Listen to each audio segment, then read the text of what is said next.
কোরবানির পশু বেচাকেনার প্রস্তুত, 2টি স্থায়ী সহ 2 সিটি কর্পোরেশনের 20টি পশুর হাট। এর মধ্যে 12টি হাটের ইজারার কার্যক্রম শেষ করেছে 2 কর্পোরেশন। পাশাপাশি এবারও হাটের মাধ্যমে কোরবানির পশু বেচাকেনা হবে বলে জানিয়েছে কর্তৃপক্ষ। তবে স্থানীয় সোসাইটির আবেদনের পরিপ্রেক্ষিতে উচ্চ আদালত স্থগিতাদেশ দেয় আফতাবনগরে পশুর হাট দিচ্ছে না 2 সিটি কর্পোরেশনই। এবারও হাসিল নেওয়া হবে 5% করে। স্বাভাবিক সময়ের তুলনায় কোরবানির পশু আসবে কয়েক গুণ। তাই কোরবানির ঈদকে সামনে রেখে প্রস্তুত হচ্ছে রাজধানীর সবথেকে বড় গাবতলী পশুর হাট। এরই মধ্যে স্থায়ী এই হাটটির ইজারাদার পরিবর্তন হয়েছে। ঈদুল আজহাকে সামনে রেখে ঢাকা উত্তর সিটি কর্পোরেশনের এই স্থায়ী হাট সহ ইজারার জন্য তোলা হয়েছে আরও 8টি পশুর হাট।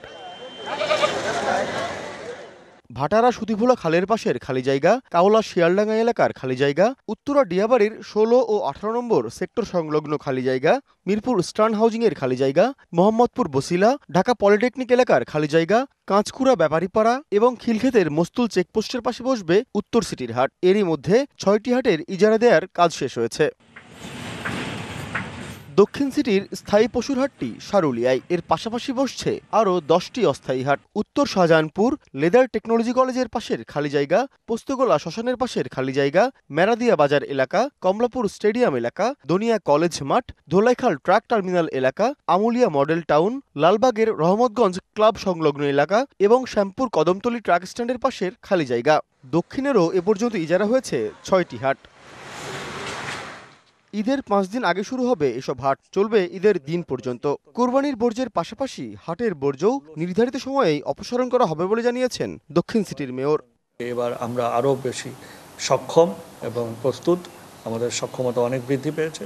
আমরা ইনশাআল্লাহ 24 ঘন্টার আগেই আমরা কোরবানির পশু বর্জ্য আমরা অপসারণ করতে পারবো এবং হাটের বর্জ্য যাতে করে অল্প সময়ের মধ্যেই সকল কিছু অপসারণ করা যায় সে ব্যাপারে আমাদের সর্বাত্মক প্রচেষ্টা থাকবে।